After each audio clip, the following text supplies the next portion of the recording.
Going on, everyone? We are live, or should I say, I am live, coming to you now solo because Dave is gone. If you're tuning into this, you're on YouTube right now because Facebook isn't catching this part. Go ahead and skip ahead about 3 minutes because I'm going to get everything set up here, and this is my first time doing it solo on both platforms simulcasting, so there may be some hiccups. Go ahead and skip ahead 3-5 minutes, and then you'll get right to the meat of the show.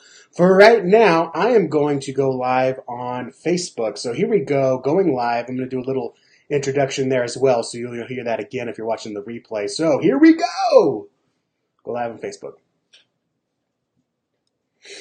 What's going on, guys? Welcome to the live recording of episode 52.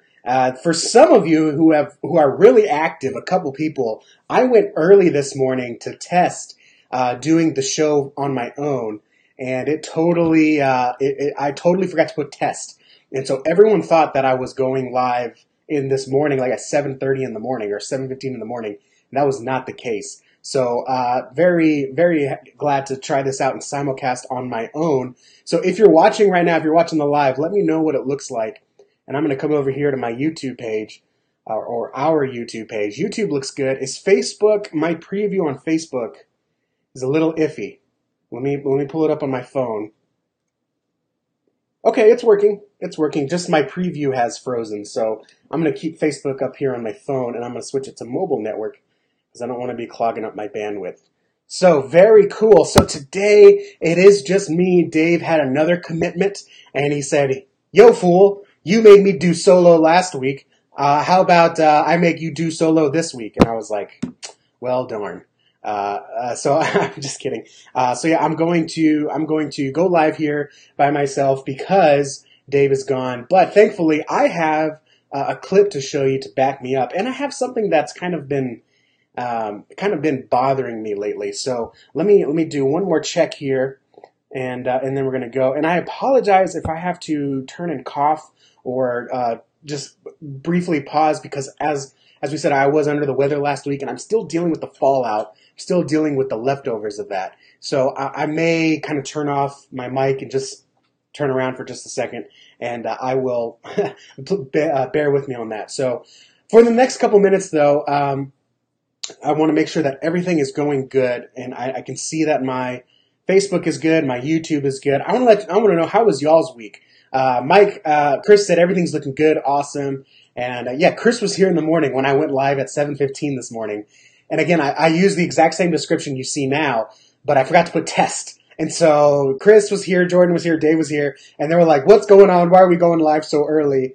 And I forgot to put test. I typed out the description, and I forgot to put test. So we are live, and we are good now. Okay, cool. So people are coming in. Mike says, praying for you. Thanks, Mike. I need all the prayer I can get when I have to host myself. Especially, I'm so sorry. I'm going to be super wheezy right now because, again, like I said, I'm coming off of sickness, and I know I can hear myself breathing. It's going to drive me crazy. Yeah. So, yeah, I need my own cough button. Exactly. For me, that's the mute button. What's up, PA Pence? Normally, I'm the one in the chat. I'm just going to have to shout y'all out because I can't stop and type. Normally, I stop and type and answer chat questions when Dave is talking. Since I don't have that, I'm just gonna shout you out when I see your comments and all that. So let's get started. So I'm gonna do a little intro today. I'm gonna do a pro tip, and it's a little kind of close to my heart, and it's something that I feel like no one has said yet. I think people have said what to do, but I feel like we haven't gotten really to the root cause of why we should do it.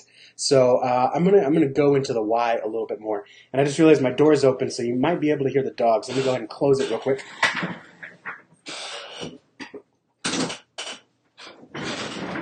The benefits of a live show here.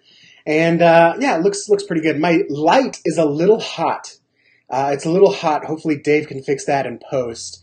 I tried to adjust it, but unfortunately I'm out of room. I can't move it further away. So I'm gonna have to just be a little there. Okay, so very cool. So let's get started. I'm gonna roll with the intro first, and then we'll get into the pro tip. I'm gonna move pretty fast. I know Dave likes to talk, and I call it curly about. I'm just gonna move right through this.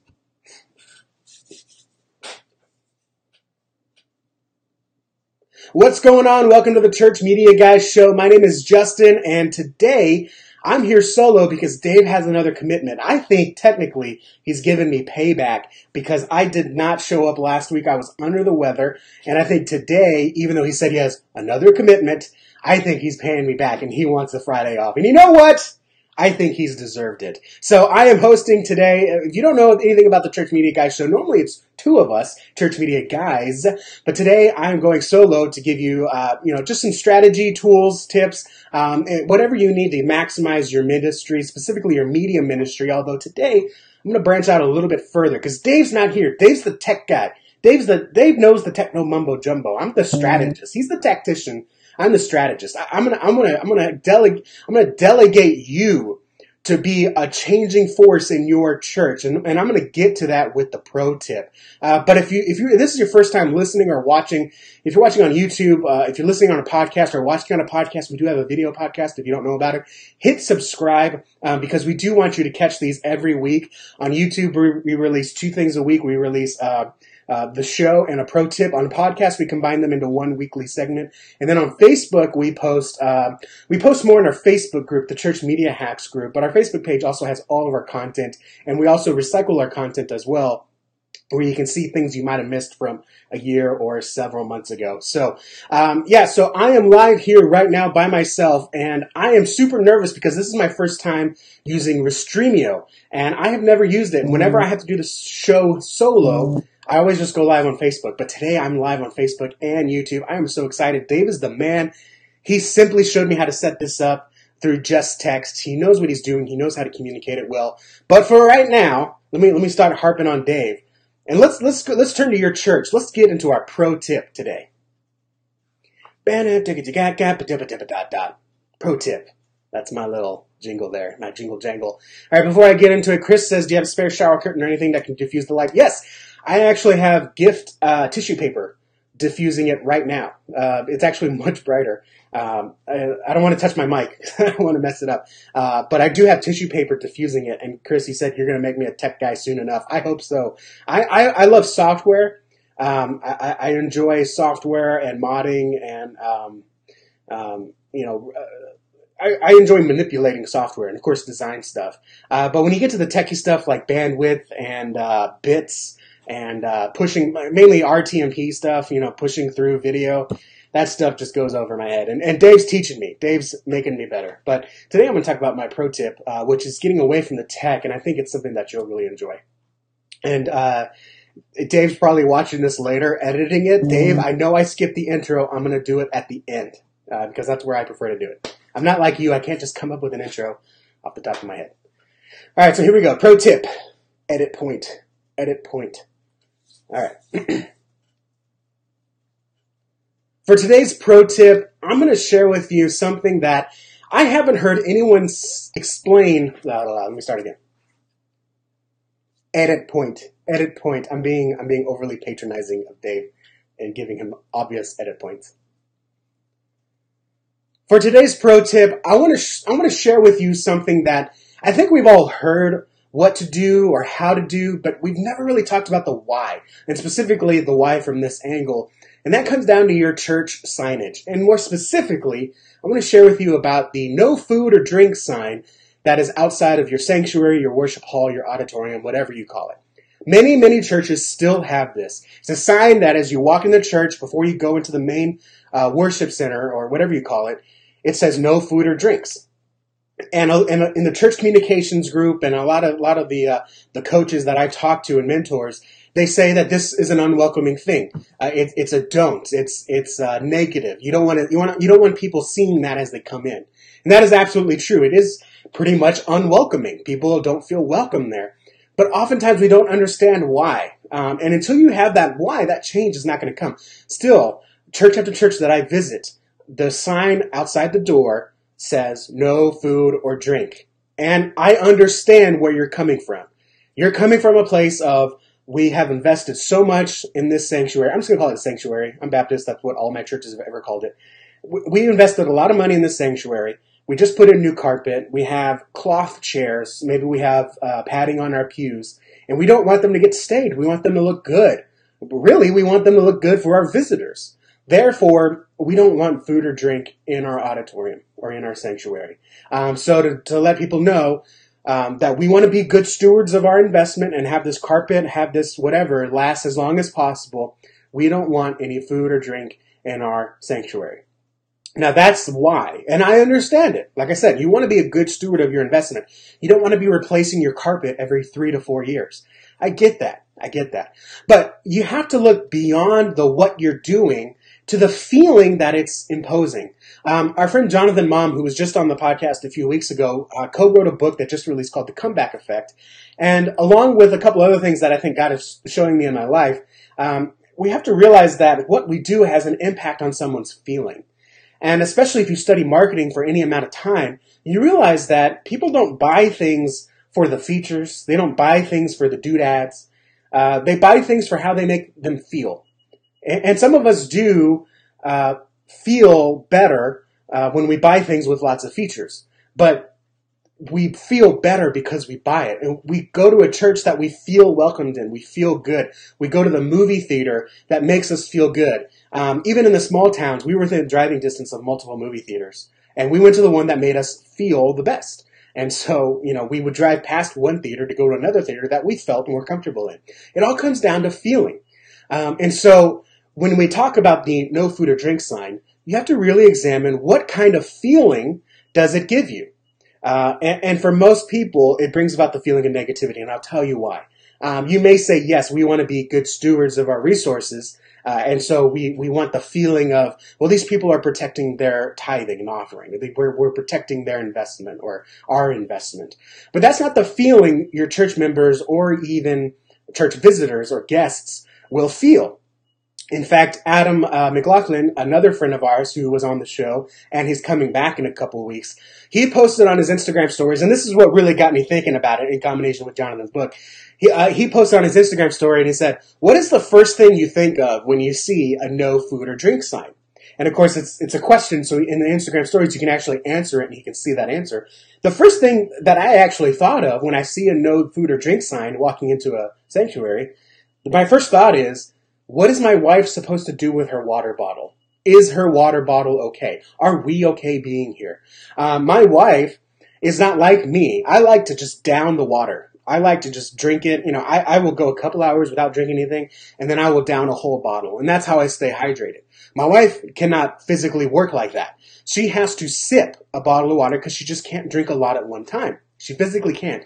And so if you're asking her to come into a worship center, a sanctuary, and say, you're not allowed to drink for the next hour and a half, she's going to walk out of there dehydrated, and she's going to be feeling bad. So that's just the first thing that I think of. But let's take it to another level. Let's imagine, for me, I imagine the places that I am not allowed to bring food or drink into. Okay, a church omitted. I want to think about the places that you cannot bring food or drink. The doctor's office, classroom. This might work for some people, it might not. Anyone have a grandmother or grandparents that you were not allowed to bring food or drink into their living room, right? She had like the lush white carpet, and it was stainless, and therefore you were not allowed to bring any food or drink into that room. Or maybe they wrapped the furniture in that cellophane, I think it was cellophane, or that plastic wrap. And you weren't allowed to do anything in that room because they had to keep it pristinely clean. So those are the things, those are all things that, the grandmother's house more when you're a kid. But the doctor's office, a classroom, those are things that aren't exactly connected with entertainment or good feelings or comfort, right? You go to the doctor's office because you're sick. You go to the classroom because you are learning. But learning is often not a comfortable process. Take that from a guy that took 5.5 years to get his degree, because that was uncomfortable at times, and I had to push through it. Now, on the flip side, let's look at places that are comfortable, that do allow food or drinks. Movie theaters, of course, that's part of the experience. ballparks, sports stadiums. That's part of the experience. And for me, my grandmother, it was my grandmother's house. Anywhere you would go, she'd always have food. She had a dish of candies in the living room. She had she always had something like a bag of chips sitting on the table in the TV room. In our bedroom, she had a little plate where if I was hungry, she would like bring a taco and just set it on the plate. Like, hey, I'm making tamales and here's the, whatever. Anywhere was game at grandma's house. And I felt comfortable there because I could eat in front of the TV. I could eat and play in my bedroom or, the guest room, or I could eat and talk with others, my other family member in the living room. And so I was comfortable there. And that's what I'm talking about when I say, what feelings are you invoking? Because when you put out a sign that says no food or drink, you're invoking the feeling of get ready to be uncomfortable. Get ready to follow a set of rules. Get ready to not live how you want because we're going to have some rules enforced here. Now, you do have to have rules enforced here, but food or drink, I question, is it really worth it to set that precedence of this may not be a comfortable place? Because movie theaters are pretty comfortable. And when I said that earlier, that you can drive past a movie theater to go to another movie theater that you like more, absolutely that was our case. We would skip the big Cinemark in town that had the XD and all the candy you could ever want. We would skip that theater to go to a local theater called Grand Avenue in Belton. We would go there because the seats were more comfortable. They served more specialty foods. So Cinemark, you just had the typical movie theater food, but the Grand Avenue actually had like themed foods for what movies coming out. They had like an old-fashioned diner that you can come and you could just come eat there. You didn't even have to see a movie. You could just come sit and eat at the diner there. It was a comfortable place. And in fact, I even talked to the manager and I said, hey, I'm trying to eat healthier. Can I bring an apple instead of buying your candy? And he was like, yeah, sure, bring an apple. That's fine. Bring some Crystal Light, flavor your water with it. He was totally cool. And I felt very welcome there. So we would skip the big Cinemark to go to the local smaller theater. It was smaller, didn't have as many movies playing, but we were more comfortable there. And so no food or drink sign. I'm going to take a stance here and say, get rid of it. Take the hit, okay? Tell your congregation, hey guys, we're going to take the food or drink down. We really want to protect our investment of the carpet. We don't want to have to recarpet. Just be careful. Make sure you have stuff with caps on it. But if you see someone drinking a cup of coffee in the sanctuary, it's probably their first time. They don't know any better. Instead of going and telling them, hey, no food or drink, go and tell them and introduce yourself because they're a new person because they don't know to bring food or drinks. Get rid of the sign. Let people be comfortable. And if you get rid of the sign and you need to replace your carpet, consider not replacing it with carpet. Go with something that you can easily clean up if there is a spill. Funny story, I actually spilled my communion juice on the carpet and it left a big old red stain. So it still happens even when there's no food or drink in the sanctuary. I spilled my Last Supper juice. So that's my thoughts here. So I haven't heard anyone explain it that way. Don't think about what you're saying. Think about how it makes people feel. No food or drink is really related to something that's going to make you uncomfortable. It's going to be somewhere that you have to go. It's going to be something that you might even dread. But if you just remove that sign, you remove that barrier of entry, you allow that feeling of, okay, I'm free to come here. If I need a bottle of water, if my wife needs to bring water, that's okay. I don't have to go ask someone if it's okay and explain her situation. I don't want to do that. I just want to walk into church and be there and worship freely. So that's what no one will tell you about, or what no one has said about no food or drink signs. So give this to your pastor, forward it to your leadership. Our main following is mostly church media folks. Forward this to your pastor and say, hey, pastor, watch this, because I think we're invoking a negative feeling when we come into there. And I understand it's you're trying to be a good steward. You're trying to protect your investment. You're trying to make things look clean and not, dirty, nasty, like a nursery or a child's a child center or something like that. I get that. But the question is, what are you being a steward of? Are you being a steward of your things, or are you being a steward of people and saying you are welcome here, even if you have to carry around a bottle of water with you? Okay, cool. That's that one. Chris, I saw there was a couple of comments here. Let's see. Sorry, Chris, I accidentally gave you a negative face. I can't see what you're saying. Chris said, but I don't think even most churches believe that is the reason why the no food or drink sign, to be good stewards of their I don't think most churches even. Okay, so what is the reason for no food or drink sign? Let's see. I don't even think most churches even believe that is the reason why for the no food or drink sign, to be good stewards of their building and finances. Mike said, "Good examples." Thanks, Mike. That's kind of what's hit my head here.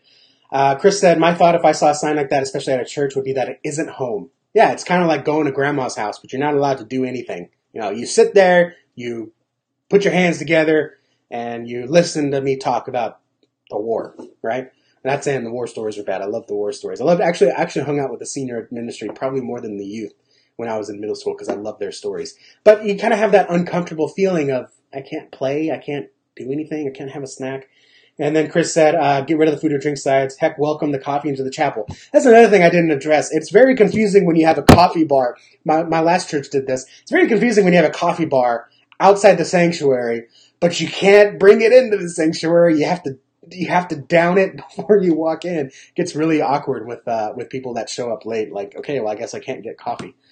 All right, very cool. So now we're going to go on to the clip here. We are making good time. Oh, I got to do the pitch. We always like to do a pitch after we do the pro tip. So let me record that at a point.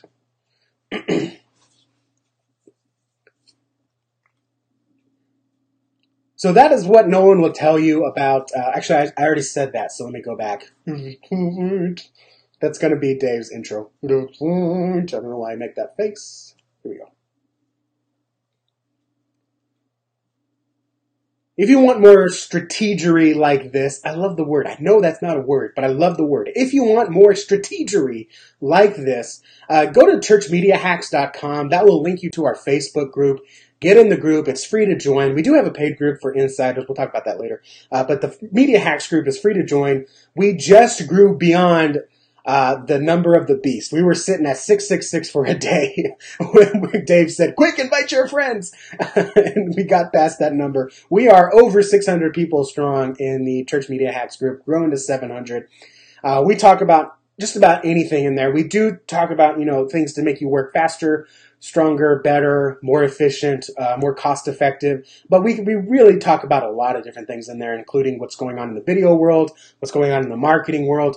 And we kind of take all this news, we take all this information, these hacks, and we bundle them together for you and how to use it to improve your ministry. Because we always say you don't want to be at the tail end of something. You don't want to be the church that's right now joining Facebook. You don't want to be the church that's right now running Facebook ads. You want to be the church that's doing that on the forefront because that's when people talk about you. That's when people take notice. That's when you get their attention. And then with that attention, you can share the truth, the gospel with them. So churchmediahacks.com, or you can just search for the group in Facebook, Church Media Hacks. Go and join there. Request to join. Answer the simple questions there. We'll let you in and you can join the conversation.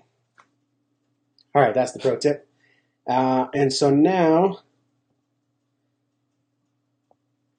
Okay, so yeah, Chris said it's not because they're doing... Man, Facebook mobile is messing me up because I can't see the last half. But he said it's because of the tradition of reverence, I just can't see the last of it because Facebook's messing me up. And I can't see it on my screen because Facebook's messing me up. Sorry, Chris, I can't see it. But yeah, the tradition of reverence, I get that too. I think the culture is shifting. The gospel doesn't shift at all. Jesus is always the way. But I think the way that we gather can shift. And so I think it's just shifting that way. You want to, it's like I tell people, I think I said this in the mastermind. I said it somewhere. I said, you want to be a traditional reverend church? Absolutely. Do that. Be that church. Someone needs that church. But if you're going to sit there and complain that younger people aren't coming, you're going to complain that people keep bringing their water bottles into service and why don't they come back over a simple water bottle? Then you got to change something. You can't have the best of both worlds. So you want to be the reverend church, traditional church, go for it. I absolutely want you to go for it and go for it hard. But if you cannot attract new people to that model, to that culture, you're just going to have to accept that your church has a deadline. Okay. Or at least, maybe when you retire leadership, maybe you'll be okay with someone else changing the culture and the church might grow, might die again. That's fine. Every church needs to have a niche. And not all churches should be the same cookie cutter model. There are some very good reverent traditional churches, but they know that they only have a limited amount of years before something has to change, or they close the doors, or they just rebrand. I get that. I understand that. And that's the way you want to go. That's fine, but don't complain. don't complain when don't complain when people don't come because you won't let food or drink in there. All right, so I'm going to play a clip here. If I did it right, I'm going to set it up here right at the beginning with Michael Tuzinski. So let me give a quick intro to it. I don't remember if we do the intros or not, but I'm going to do an intro here. So, edit point. All right, thanks for putting up with my silliness.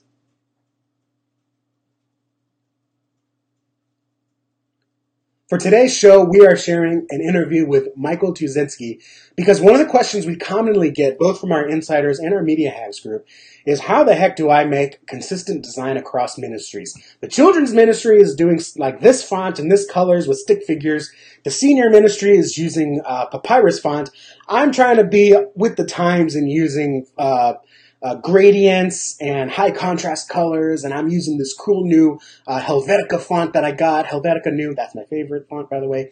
But nothing is matching, and it just looks so weird. How do I get everyone on the same page? How do I make everything look the same? Because I'm afraid that when they use this font, that's the same font another church uses, and people might get confused. I don't like that. I'm trying to make things look the same, but the kids minister insists on making his own graphics, or I see stuff out in the wild that I didn't make and I didn't know it was for us and it just looks bad. But the kids pastor thinks it looks good, but everyone thinks it looks bad, but no one's.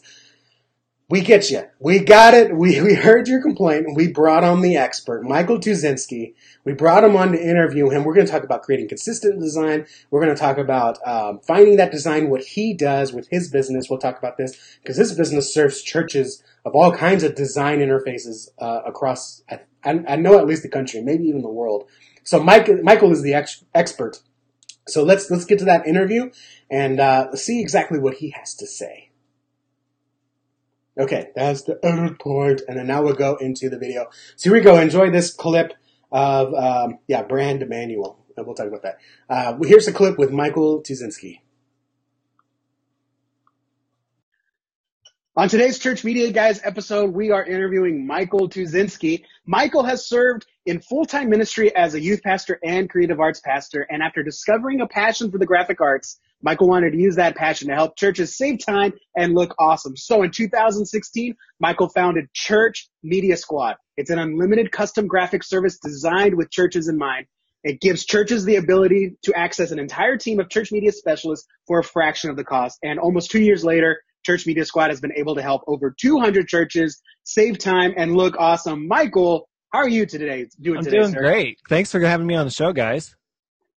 We're glad to have you. We're just glad to talk to someone who, is like really smart in doing all this sort of stuff because we get asked a lot of questions about consistency in design, consistency in branding and look and feel and all this kind of stuff. And Justin and I have, skills in this area and stuff, but it's not our chiefest focus. So we're thrilled to have an expert on here to share some of your wisdom with, our thousands of people that are going, how do I do this?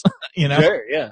Hey, before we get started though, we need to dig deep into your soul, and I'm going to ask you some like really deep, rapid fire probing questions that will reveal, your heart and your innermost man, if you don't mind. Are you ready? Let me get kind of in the zone here.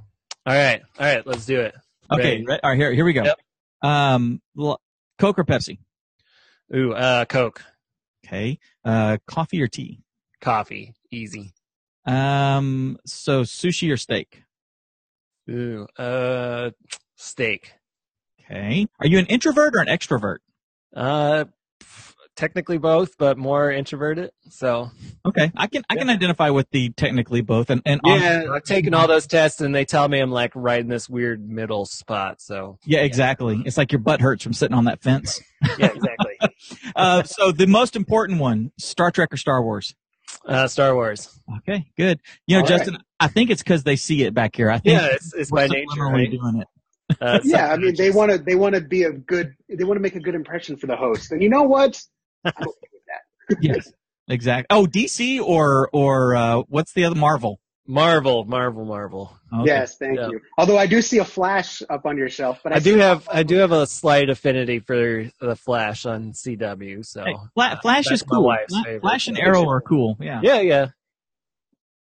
Awesome. So, what we do get asked a lot. I mean, we've got the Church Media Hacks group, and we get 60 or 70 people a week that join the group, and we ask them like what is your current struggle? What's the number one thing that you're dealing with right now? Okay. And I want to say 40% of the time, 50% of the time, there is something to do with consistency in brand, consistency in social media, artwork, graphics, any Sure. visuals, anything like that and stuff. Obviously they're not the only ones that are seeing this. How are you guys helping to stave off that creative consistency, I guess? Well, we have a special task of we deal with 100 churches in any given week of different styles and different backgrounds, from Lutherans to super edgy churches. And so we have to deal with that, just jumping from task to task with our different designs. And I think one of the things that we do as creatives is we try to push the bounds sometimes and we don't have to, or we try to be just within a certain fence post. And I think both of those are wrong, ultimately. We try to say, all right, we're only going to use this one font over and over again because that's what the brand guide says, or we don't have a brand guide, so I can do whatever I feel like on this sermon series. I think both of those are wrong. Yeah. So I wanted to present as creatives. I'm a big coffee guy. I think that's our stereotype. Stereotypes are well deserved when it comes to coffee and creatives, I think. So not a stereotype, it's a necessity. Necessity almost, right? We have to have caffeine in order to be creative. It's just how God made it, right? I don't think that's right. So, yeah. So when I think of creating consistency for a church and their brand, I want to think of the top level look. This is a values over policy kind of approach. So when we're coffee drinkers, I think most of us have this set coffee that we like or a set tone that we go for. When you go to those hipster coffee stores, we get the bag and they tell us kind of what the flavor notes are in that bag of coffee. Sometimes they'll be fruity. Sometimes they'll say, oh, this one's nutty. This one's chocolatey.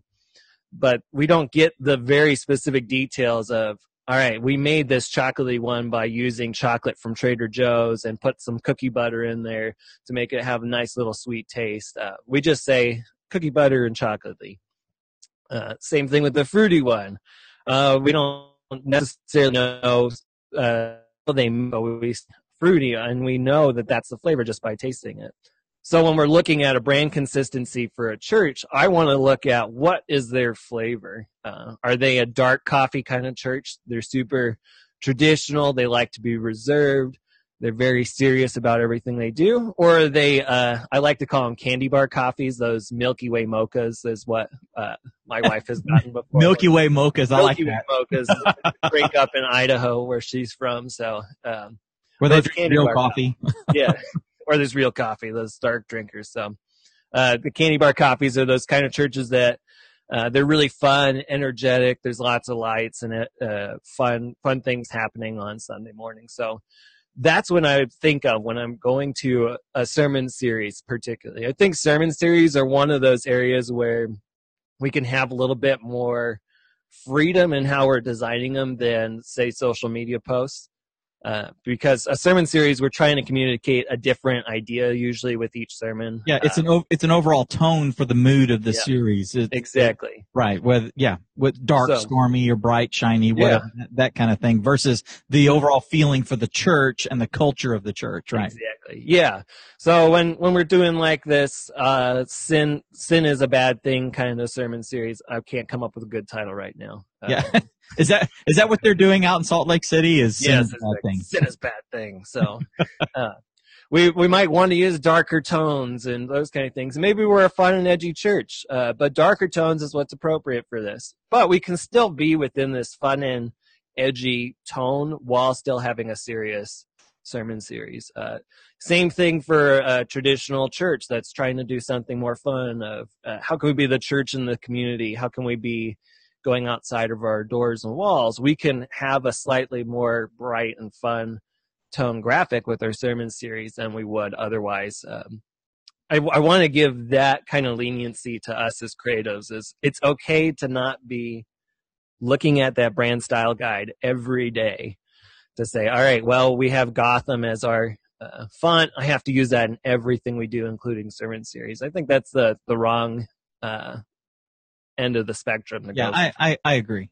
Yeah. So this sounds a lot like when I design a website for someone. One of the things, especially if they want me to write the copy for it, one of the things that I have to ask them is, how do you want it? How do you want your website to sound? So do you want it to sound like an authoritative figure? Do you want it to sound casual, like you're talking to a friend? Do you want it to sound like it's your dad, like it's someone you trust? And a lot of the times, and I don't blame them, especially if I'm talking with a pastor versus a creative, is they just kind of stare at me blankly and they say, whatever you think is best. And I'm sure you do that as well. And I feel like, especially the volunteers, they like this idea of, okay, we don't have a brand guide. I think most of our audience won't have a brand guide. We tend to lean towards those small, medium churches where it's like, what even is a brand guide? But they like the idea of consistency. Especially for me, where it's important personally for me and my church is on Instagram, where you see that wall of posts. And it's like, man, why doesn't mine look as good as these other people that have it together? So you do want that consistency, especially when you're talking about events and you got youth ministry doing their own logo for the camp, but then the secretary's doing another logo for the camp on the bulletin, and then the pastor threw up another logo on. And so there's a lot of jarring mismatch. How do you ask the right questions, or do you have a set of questions that just when you want to talk about, are we the fun and edgy? Are we the candy bar? Are we the wise owl of the town? Do you have some questions that maybe anyone that's listening that doesn't know where to start? And this is a little bit more of the detail level to kind of start thinking about, okay, well, this is kind of what I want our consistency to look like. Well, I think you have to ultimately start with wherever your church's culture is at right now, not where you want it to be. I think sometimes the creative types are the ones that want to be creative. We want to show this church that maybe we're not at yet. We look at Elevation's Instagram file and say, oh, that looks awesome, let's copy that. But you may not have the same vibe as Elevation at your church. You might be more like the church I go to, where we're still kind of a little bit dressed up on Sundays. We're very serious. We dive into an exegetical sermon in the mornings.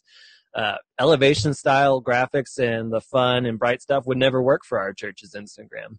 So we have to kind of pull it back and think, how do we present ourselves who we really are? We do that with websites too. We want to show people who we are as a church so that when they walk in the door, they're not back, oh, this isn't what I saw on the website. They were more kind of funny and edgy on the website, but they're really solemn and stoic at Sunday. So we want to present who we really are in our media. So a lot of that's going to take some introspective of sitting down and just saying these different spectrums of, are we candy bar? You can use coffee even. Are we a candy bar church, or are we a dark coffee church? How are we on this fun to serious spectrum? How are we on the playful and more? We're going to sit down and really dive into this theology topic as a church. Where is your church at? And then once you have this kind of general overview of your general flavor profile as a church, it's much easier to go, all right, this picture really looks fun and playful, but we're not really like that. Maybe we shouldn't use that graph. That's overall thing. Think of your values as a church and use that as your vehicle through which you make graphics and media, sermon series, Instagram, all that, website. All right, so that is the clip there. Sorry for the rough cut if you're watching live. So let's get into the after action show. So I'm going to give Dave one more point. There we go. So that's our interview with Michael Tuszynski. Creating consistency across your ministry really comes down to knowing who you are. Your kids' ministry might have your kids' pastor, whoever's doing their graphics, even a volunteer, may have a different impression of who the church is. They may think it's more fun and playful and loose, whereas your small groups pastor, he's very rigid, he's very organized, and so he will make rigid and organized PowerPoint graphics and use those to promote things on Facebook if you give them rein. So the key is you need to find who your church is, who your culture is, and use your graphic design to express that. At least that's what I got. And so I'd be interested to know what you got. You can leave a comment down below, either in the comments on Facebook, YouTube, our blog post, wherever you're watching this. And let me know, what is your values? What is your core values? What is your impression that you want to make? Because you can't always be everything to all people. I mean, eventually you have to make a choice. And like Mike said, I want to be elevation and be free and be expressive. And you might want to be a little bit more organized, a little more typographical, and rely less on fancy designs and more on communicating information through well thought out designs that maybe aren't so artsy and creative. So that's what it really comes down to. Number two, I would say, and we kind of touched on this in the interview, is, just ask, hey, can I take control of the creative? And I wouldn't say like take control, but can I take head of the creative? Have people, if they need designs submitted to me, I'll do them for them. That's one more thing off the pastor's plate, kids minister plate. I keep going on kids minister. I'm not picking on you. That takes us off the youth pastor plate. It lets me get creative stuff, and I can get stuff out there, so I can give them assets for bulletin graphics, slideshow graphics, social media graphics, so you're not having to squish a 16 by 9 into a square or stretch a square to a 16 by 9, or it's all weird, or, the stories you have to turn inside. I will get you the assets that you need to look good wherever you want to post this stuff. And you can use that opportunity to express your creativity, to practice your creativity, but also create consistency among your different designs. So thanks so much, Michael, for being on the show. I appreciate him taking that time, and I apologize because my audio was less high quality because I had to use my AirPods because my mic was messing up, but we eventually figured that out. Creating, I'd like to know what other questions do you have in regards to design. Maybe we'll bring Mike back on, talk a little bit more. If you do have a specific question, though, you can leave a question or a comment in our YouTube, Facebook, wherever you're listening to. But if you want to get access to Dave and I personally, you can become a CTA Insider. That stands for Church Training Academy Insider. And what this is our membership program. This is where you get access to me and Dave through our Facebook group. So we do have a Church Media Hacks group, which is for everyone, and we have our CTA Insiders group, which is where me and Dave basically spend the most of our time answering questions, getting down into it, making recommendations, and coaching throughout the week. And then we also have our group coaching, which is we meet every 2 weeks where we get together and we walk through your obstacles, your ideas, your projects. If you have something coming up, you need to bounce ideas, we'll show you where your blind spots are. Hey, your leadership's going to ask this question. What's your answer? Or, our live stream went off. It had this funny color. Dave will go in and, show you how to tweak the settings or show you what settings you need to tweak. Turn your redshift down or increase this capacitor. I don't know. I'm not the tech guy.